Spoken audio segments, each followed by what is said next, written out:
Welcome to another episode of Edu Steps, where we help students climb from potential to purpose, one ladder step at a time. As always, I'm your host, Olay and Festus, here with my good friend Festus Amoye. Festus, how you doing today?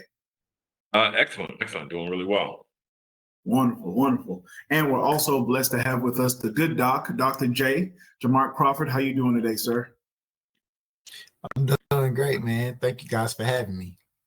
Awesome, man. I see you shaved the mustache off there, man. Nice to see you clean shaven. All right. Changing it up a little bit. Usually people shave and they'll let it grow back in thicker. So I love it, man. Getting ready for the winter. All right. So today we're diving into something real. Family pressure around college choice. Because let's be honest, choosing a college or post-high school path isn't just about grades and applications. It's also about expectations, family opinions, and learning to make decisions that align with your purpose. So as always, we go through our topics in a 3-point system, right? Our be, know, do process. Be, what are your values, principles, characteristics? Know, what are the resources around you and how do you get access to them? And do, how do you execute your plan? How do you take who you are and what you know and execute your plan and execute it with excellence? So with that being said, let's start with the be, understanding who you are amid family pressure. In the being phase, we focus on identity, on who you are and what values shape your decisions. So before you can decide where to go, you need to understand why you're going. The why behind your choice is powerful. If you're choosing a school just to please your family, you might find yourself disconnected from what really motivates you later on. Family pressure can make you question your confidence, but remember, education isn't just about where you study, it's about who you're becoming. And that's why being matters. When you know what drives you, your character, your principles, your goals, you can listen to your family without losing your voice. So let's start it off with a question for the squad here. How can students begin identifying what truly matters to them before making big college decisions? I think that is a fire question and a fire way to get this thing kicked off. I think one of the number one things is reflection and self-evaluation. Oftentimes, we get in this nature versus nurture, it's about the hood, it's about putting the city on your back, it's about those different types of things. And so that ends up driving us, because we're thinking, hey, the boys gonna always be there, different types of things like that. But for me personally, what I found is if they're always going to be there, then they're going to let you go grow. And, your family really knows you best sometimes because, number one, you're made up of your mom and dad's DNA, their backgrounds, all of those different types of things. So your family's input is really vital as well. You know what I'm saying?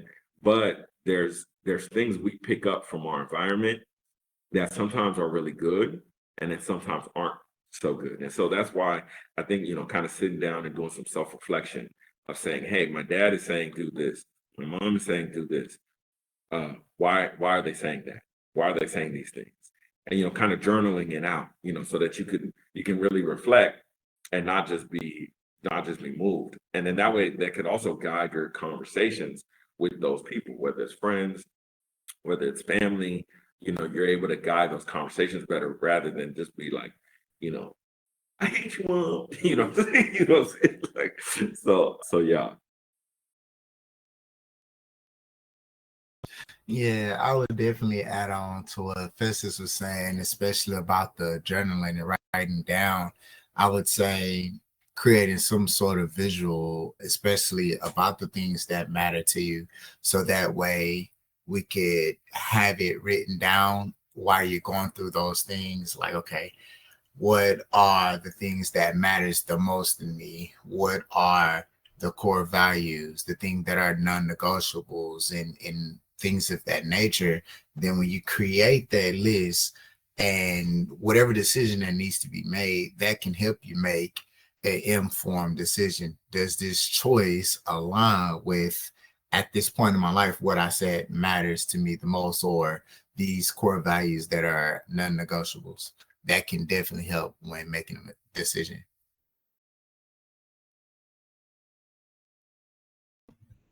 I love it. I love it. That's so keen, because I think especially for a lot of our students, when we're on the streets and we talk to a lot of them just honestly don't know where they are.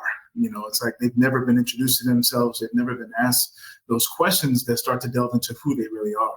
So I think being able to self-reflect, being able to almost vision board it out, to your point, Crawford, really helps a lot of students be able to find out who they are, right?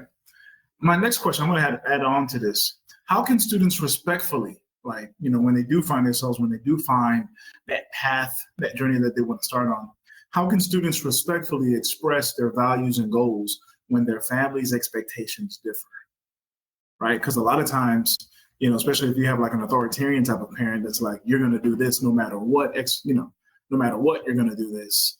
How can students express that may not be the thing that they want to do, that they're not as interested in that thing?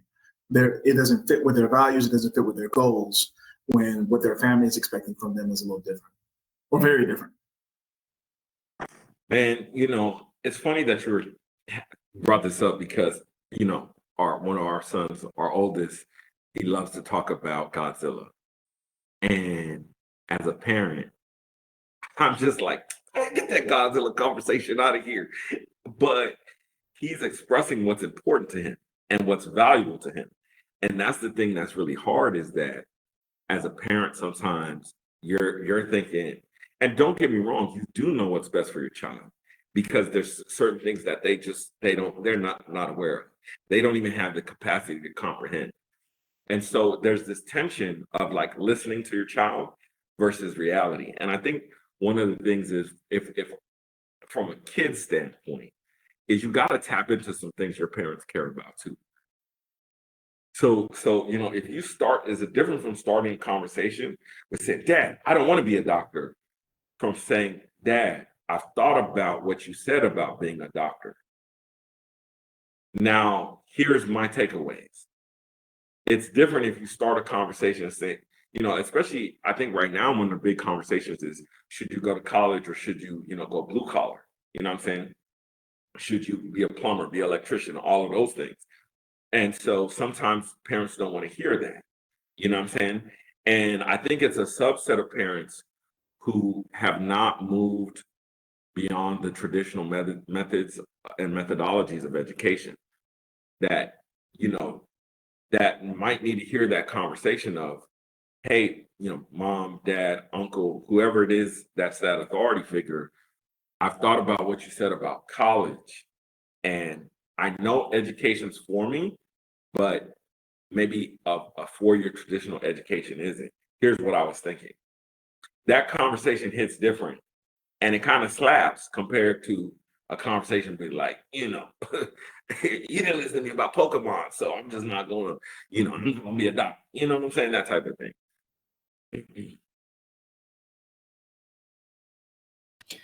I definitely think the approach to the conversation is really important when we're having a conversation like this, where there may be differences of perspective. And I feel that the way to earn your parents' respect in the approach of the conversation is showing of effort by way of, I'm approaching this conversation and I'm showing and demonstrating that this conversation or topic was well thought out. Hey, these are my values and goals, and this how my academic decision is aligned with these values and goals. And here are some possible outcomes aligned with this decision. And here are some pros and cons to those outcomes. The parent could approach that conversation differently as well, because now it goes beyond me just being their child and I just want to do this or I want to do that. Now I'm approaching the conversation with something that is well thought out, and time, energy, and effort has been put into this, and I'm discussing the pros and outcomes of this possible decision, as well as look into whatever the parents have expressed they want you to do as well, and express the pros and cons of the outcomes of that, and talk about the alignment in which it fits or aligns with your current values and goals towards what you want to do. Because ultimately, what the child, the student, and the parent have in common is that we will hope that they want to make something of themselves. The parent wants the child to be successful, and the child or the student is probably passionate about whatever it is their values and goals are, and they want to do as well. And so when they approach the conversation in that manner, now we have a conversation between a parent and a student, and it's like, okay, how can we have this conversation and have all of our goals aligned, which is one of the best for our student. Now we're on the same team versus going into a battle. Yeah, I love that point, Crawford, about knowing and being able to present your values, being able to present why whatever it is you're bringing to the table, a student feels is purpose aligned. They feel like it's a journey that they're ready to go on. Because to the next point, that shows a level of knowing. That shows that you have actually went out and asked people. You look for the resources. You look for the know, right? The knowledge to be able to approach this. So you've had an understanding of who you are and what you're looking for. And now you've taken that next actionable step of looking, right? Looking for the resources around you, looking for the people, right? Not just the teachers, the mentors, the other professionals in the particular field that you're trying to go into for post-high school, for your post-high school journey. Hey, LYS fam, it's Olay once again. You know, these days, many families are busy, but want personalized attention. We at Laddering Your Success understand this dilemma and have created a unique approach to help guide you and your child with personal development tools to build a life of purpose. This intimate approach is helpful for those parents that feel the need to have a focused heart-to-heart conversation deciding on the next steps after high school. We provide individual post-secondary planning, virtual customized college and career counseling, and scholarship guidance and planning. Our one-on-one sessions are tailored to each individual student to maximize their potential in the post-secondary realm. With our guidance, your child will be able to make their dreams a reality. Don't wait. Simply go to lys.com/parents to get your copy today. Now let's get back to business on this podcast. So in that same vein, let's go ahead and jump into the know, right? Understanding the process and the facts. We're talking about clarity. We're talking about information. Because here's the truth. Most families mean well, but their advice is often rooted in fear. Let's talk about it.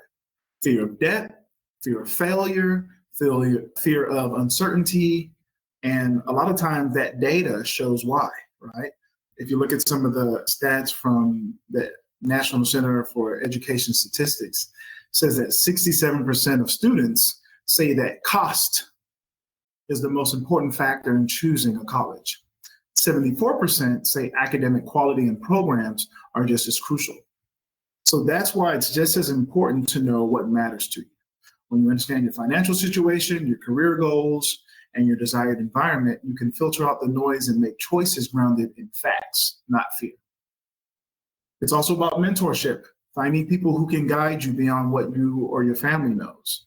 One of the things that Festus has said in our journey here with LYS is, teachers are mentors, but they shouldn't be your only mentors, right?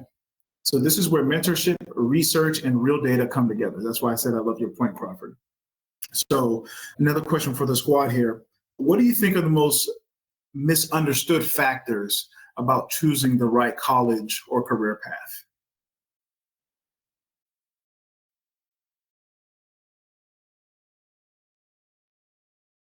Out there one more time. Yeah, I was going to say that. Say that again. I love what Olay's doing. I think the most misunderstood factors is the ROI of education. And I think that's the most misunderstood factor across the board. The reason why I think it's the most misunderstood factor is because it's one of the hardest things to calculate, right? The ROI of education. And this is why families tend to get involved in alumni networks and legacy in colleges and universities, is because the ROI on that is already understood. Grandpa went to Auburn, dad went to Auburn, you're going to Auburn. We're an Auburn family. Why? Because that ROI is understood through the networks and the relationships that have been built through that institution. For people who are first generation trying to go to school, we and especially when, dad ain't around, mama ain't worked in a while, or mama's, what I'm saying? It's hard to determine what the ROI is. So when we see that price tag, we say, oh, nope. And so we misunderstand the price tag. Oftentimes, looking at it in one of two ways, looking at it in that costs too much for me, I can't go, but also looking at it as I can go and somebody else is just going to pay for it. Because I've heard things where people, they sign the student loan thing and say, no, they paid for that with the loans because their financial literacy was so low. They didn't understand they had to pay those loans back. And so it's a double-edged sword in terms of the ROI of a institution. Sometimes it's getting your foot in the door and getting the job done, especially when you talk about the difference between, a $10 or $12 an hour job or a $15 or $20 an hour job, and then a $30 or $40 an hour job. Those are completely different lifestyles.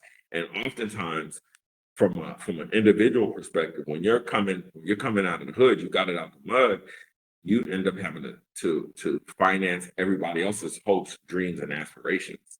So I'm gonna just leave it right there. I would say, I think one of the most misunderstood factors about choosing the right college or career path will be based on going similar to what Festus was talking about, based on how much money you can make as in that career field, making decisions based on that. Oftentimes, what I tend to see at the college level is students making decisions based on a possible salary, but not really considering the academic pathway that is required to get that particular degree or be on that particular path. And most oftentimes when the students are taking these classes, they kind of realize that, hey, I don't really like this particular subject or so on and so forth, but those key subjects are very important to that particular career. So I think just being mindful when we're looking at careers and doing the research of the academic pathways, even if that's having a trade or getting an actual academic degree or professional degree and things of those natures, looking at what is part of that academic pathway, getting information, speaking to advisors, so we could be aware of what's being required of us to do whatever we're seeking out to do. And that can definitely help us make these informed decisions, right? So that's one of the misunderstood factors that I see. I hear so many students talk about they want to be in business, they want to be entrepreneur, which is fine, right? But then when they have to get in the business mathematics course in college, they're like coming to me, Crawford, I'm failing. Yeah, knowing how to do math is pretty important in business, my guy. So you can understand. I know you ain't trying to be an accountant or anything, but there's certain logistics you got to be able to understand there. But so anyway, that's just a quick example about that. No, you actually described me when I was in business school for finance. I wasn't the best, I wasn't the strongest math student. And I still remember when I took business finance, which is a class that all business students have to take, but especially business, like finance students have to take. I'll never forget what the finance professor said. She said, if you're a finance major and you're struggling in this course, you may want to reconsider your major. And I think I was like a DC student in that class at the time. And I took that as a personal, like, oh no, I'm gonna take this class. I'm gonna finish this class out. But you know, it's hindsight's 2020, right? But that's a great point, Crawford. To that point, I want to, because that was a great segue to this next question, right? Is, you know, you're going out there, you're looking at the numbers, you're looking at the stats, and one thing I was thinking as you were talking, Dr. J, is numbers don't lie, right? And so, for our students, how can our students use facts and data to explain their decision confidently to family members? Because what I think happens a lot of times is, to Festus's point earlier, I think a lot of times families, parents see a certain amount that's associated with college, or maybe, you know, if you get out of school, you'll make this certain amount of money. But there are certain variables that affect that, right? One of the best things and resources, since we're on the no portion, is BLS.gov, is the OOH, the Occupational Outlook Handbook. We always recommend that, especially for our high school students. Go out there, any field that you're thinking about going into, you can look at so many stats, right? The average salary, the average education required, is this particular field expected to grow or decrease in the next 10 to 15 years? So just really important, impactful information. So how can students use facts and data to explain their decisions confidently to their families, so they can be on the same page, so there's some alignment as they're making this decision? Well, I think one of the big things is having meetings with your family where you go over the facts and data multiple times and not just once. And I think what ends up happening a lot of times, we fall into we fall in 4 key categories. Laissez-faire parent, don't really care, go do it and come tell me. A parent who's more authoritarian, I'm telling you, and you do what I tell you to do. You got that other parent who is kind of in the middle, where they're like, oh, you know what, I'm just going to let you make the decision and you know what's best. And you're bringing the facts and the data and you're trying to get something out of them, but they're not giving you a straight answer. And then you have the authoritarian parent or authoritative parent who says, give me those facts and data, bring the research, and we're going to do this together. You know, and so it really depends on how your parent approaches things, and that will determine the best way to bring those facts and data. If it's a laissez-faire parent, unfortunately, you're going to kind of be on your own. So if your mom or your dad is kind of checked out and they're not really responsive, you're going to be on your own. Now, if it's the other end where you have an authoritarian parent and they're just super hard to talk to, you know, they might actually respond well to some facts and data, but they might even respond better to somebody else bringing the facts and data.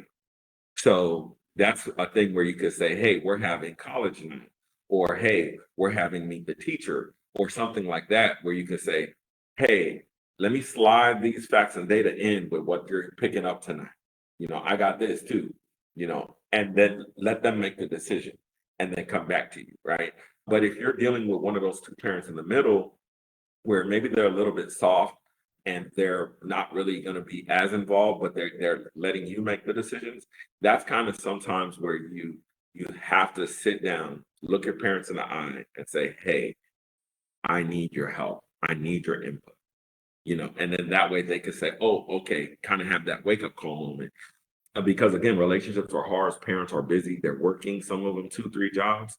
And so if you don't sit down and really connect with them and tell them, hey, I need you here, sometimes they don't hear you. But if you got an authoritative parent, they're probably already locked in with you. And so they're saying, hey, look, you know how you did in soccer. You know, you said you wanted to play. I paid for the uniform. I took you to practice, and then you said you wanted to quit. We ain't doing that here. You know what I'm saying? So I'll put it like that. You better kick that ball. Go ahead, Dr. J. Yeah, I would say, Hey, LYS fam, it's Olay. Thanks so much for listening to LYS. I just wanted to take a quick moment to talk to the parents. That's right, mom and dad. Parents, prepare your child for their best educational fit after high school with our comprehensive LYS Parents Guidebook.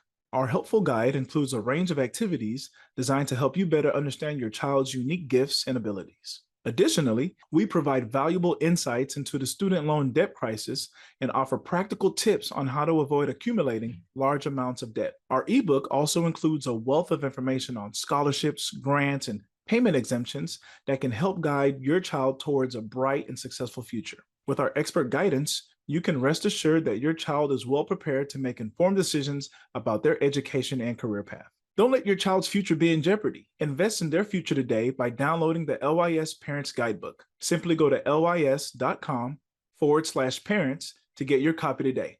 Now let's get back to the show because you know it's some good topics. how can students best use facts and data to explain their decision confidently to family members? I would say attacking all the different types of learners, right? You got visual, audio, read, write learners, and kinesthetic. So with that being said, yes, have the information, but then have a visual to go along with it, right? Because if I'm just talking to my parents and just explaining everything, one parent or the other, how whatever the family dynamic is, they might not be able to follow me. They might hear me talking, but not really take in what I'm actually saying. So along with me describing and giving all the facts and details, let me have some type of visual aid. Let me have, if the student, I'm gonna assume these are all high school students that are at this level, let me set some kind of presentation together, PowerPoint presentation. Let me set some kind of video. There's so many different technological tools that we have access to right now. If students can be creative to create a TikTok, let me do that and take that TikTok video and guide it towards the career of my interests. I can compile different informations and things of the nature and display it in a way that shows time, effort, and thoughtfulness and intention, right? So that's a visual aid, a presentation of some sort. We got Canva, again, TikTok, so on and so forth, right? Quick little video clip that's on YouTube that's explaining whatever this career is. So we got that visual aid. And then again, we're not just gonna put a visual aid on and let the video just explain. No, we got to give some personal alignment. Again, to a question that Olay shared earlier, how does this decision align with my values and goals and what matters to me right now, right? That's where the personalization comes in on my part, right? And then for some fun right there, you can have a quick little notes for them to read. Hey, I print this out. I want you to read this real quick. These are the key takeaways, boom, boom, boom, that are most important in the alignment, and they can read that real quick. And then so on and so forth. And so those are just very different ways to not only capture the attention of your parents, but make sure that they are able to comprehend and receive the message. So thank you so much for that, Dr. J. I absolutely love that idea, and I'll tell you why. In my experience as a teacher, when I'm learning new things, I try to learn them as if I was going to teach them. So just imagine what this does for a student if they're having to create some sort of visual, some sort of activity to help their parents understand or their family understand, this is the decision I'm trying to make, and here are the reasons why. You are now taking the time to take in, do the research, you're being intentional, but you're taking ownership of your future. And I think that's extremely powerful.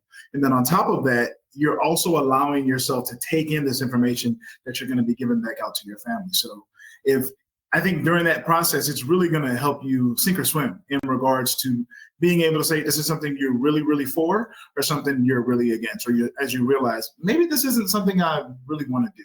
Because if it's something you want to do, you'll yell it from the mountaintops. And so I love that idea of doing the research, creating the visual, creating the output for your family to be able to take in. So great topic.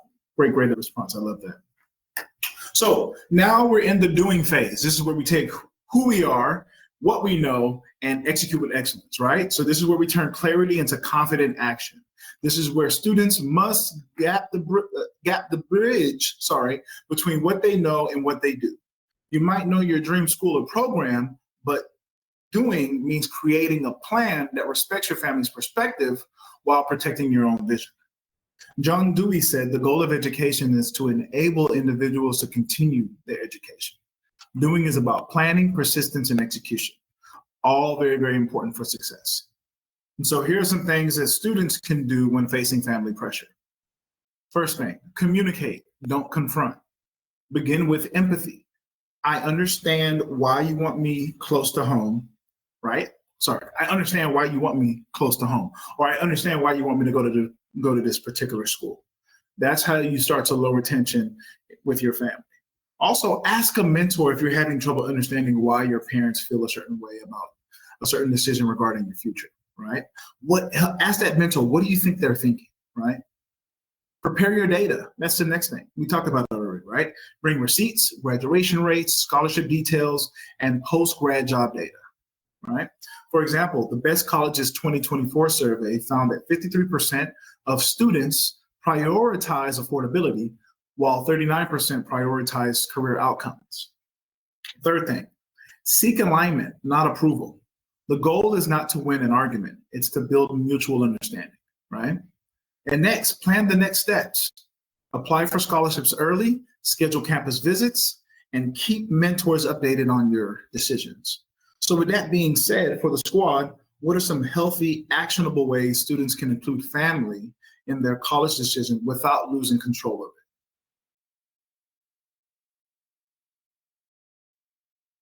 Man, I want to say, let me see. I gotta get her name again. Oh my goodness. So Do we know them? we do know them. It's Mr. Cambro Marshall's daughter. Oh, okay. Mr. Cambro Marshall's daughter. So she has a program. Danielle Marshall. Thank you. Mm-hmm. So Danielle Marshall has a great program. Basically the guidebook to college campus visits. And I think that's a phenomenal program. And it's basically a book that you can purchase, and it'll have you write out everything about which campus you want to visit. And so I think that's a phenomenal tool. I think also what we're doing with LYS with scholarships, get our scholarship ebook, because even though it's a bit dated, it's really, really helpful in terms of understanding how to fill out for scholarships so that you could start at least ideating what scholarships are available. And then the big thing about that scholarship ebook, it gives strategies on how you can get college paid for without getting scholarships. So this is a big thing that students and families need to consider. There are methods to reduce how much you're paying for college, even if you don't get a scholarship, because scholarships, you have to wait for somebody's approval and they gotta, pat on the back, all of those things. Whereas if you do something like credit by exam, or if you do credit by experience, or if you do dual enrollment, you're basically already knocking out a lot of your time in school. So you're reducing that tuition rate. Another thing that you could do is you could look at a program like Capital ID. It's such a great program because let's say, for example, on your road to becoming a radiologist, maybe you become a radiology tech, or maybe you become a nuclear medicine tech. And those jobs can pay anywhere from $40,000 a year to $90,000 a year. And you could still get some of the key courses done while you're doing that and get them paid for through programs like Capital Idea while you're still on your journey to become a radiologist. Because again, I think one of the big things is we don't have nuanced conversations. And we want this to be a really nuanced conversation so that as you're bringing the facts and the data to the table and you want to be healthy and actionable, your whole family could be included in these decisions. So it's not just like, I'm making these decisions on my own. I'm also bringing programs and pointing to these programs and saying, hey, if I do this way, here's the strategy. And this is what that outcome is going to bring. And again, it's unfortunate. A lot of counselors, they're just about picking classes, but if you're going to succeed, it takes more responsibility. So I'll end with that.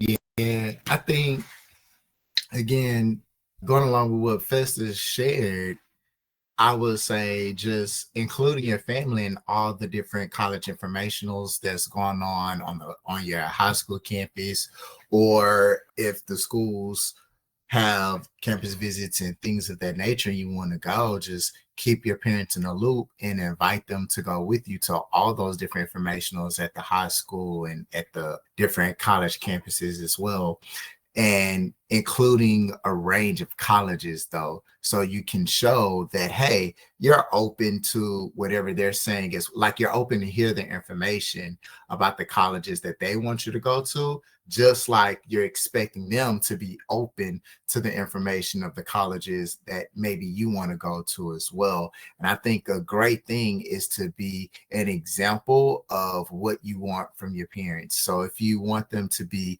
open and understanding to your thoughts and perspective, you should be an example of that as well. Demonstrate, hey, I'm open and understanding to your perspectives as well. And again, that goes back to the parent and the student being on the same page instead of opposition.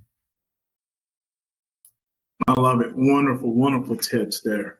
Because that's the hard thing for our students, right? Is including the family without losing control of it. And then also that added aspect of fear from families, right? Especially parents, right? One more question here before we close out. How can students stay disciplined and confident when their family disagrees with their choice? So as students are finding this, this thing they want to jump into and complete, how can they stay disciplined, right? How can they stay focused? How can they stay confident in that choice that they've created for themselves, that they've come to the conclusion of when their family disagrees with their choice? Yeah, I think one of the biggest things is staying confident in your choice.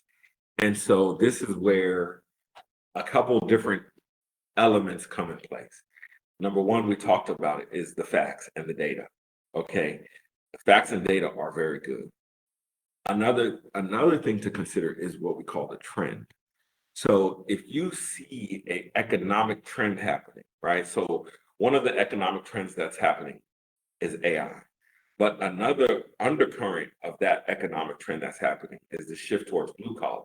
You got older homes that need repair. You got different types of things like that, right? Where a lot of repair and stuff, the robotics is just not there yet in mass, right?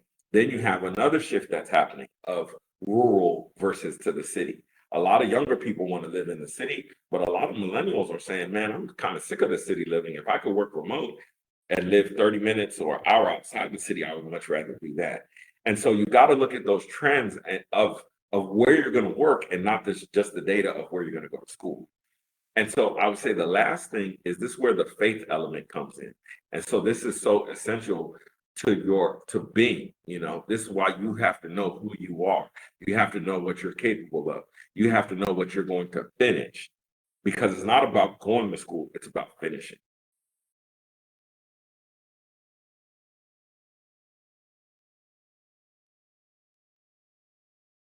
Love that. Way to close it. Way to close it. It's not about going, it's about finishing. So powerful, powerful point. Dr. J, did you have anything you wanted to drop in before we closed out?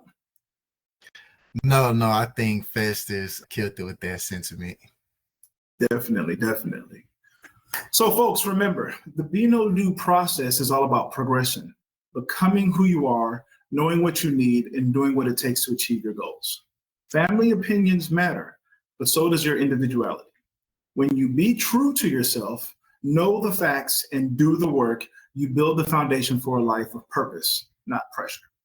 So take a breath, trust your preparation, and remember, Your education isn't just about getting into a college. It's about building a life that reflects your values, knowledge, and action. For Dr. J, as always, thank you so much for joining us. My name's Olay Sharanki, here with my good friend Festus Amoye. That has been our latest episode of Edu Steps. Festus, go ahead and close us out with the phrase that pays, my good sir. Listen, there are legitimate excuses for not going to college. There's no legitimate excuse for not getting an education. Thank you for watching this episode of Edu Steps, powered by Laddering Success. And if you know somebody who needs to hear this, hit that share button. If you like what you heard, go ahead and hit that like button. And if you're like, man, these guys are super dope and we want to be a bigger part of the conversation, hit subscribe and hit that reminder button so that, you can hear from us every time. So we will see you on the next episode.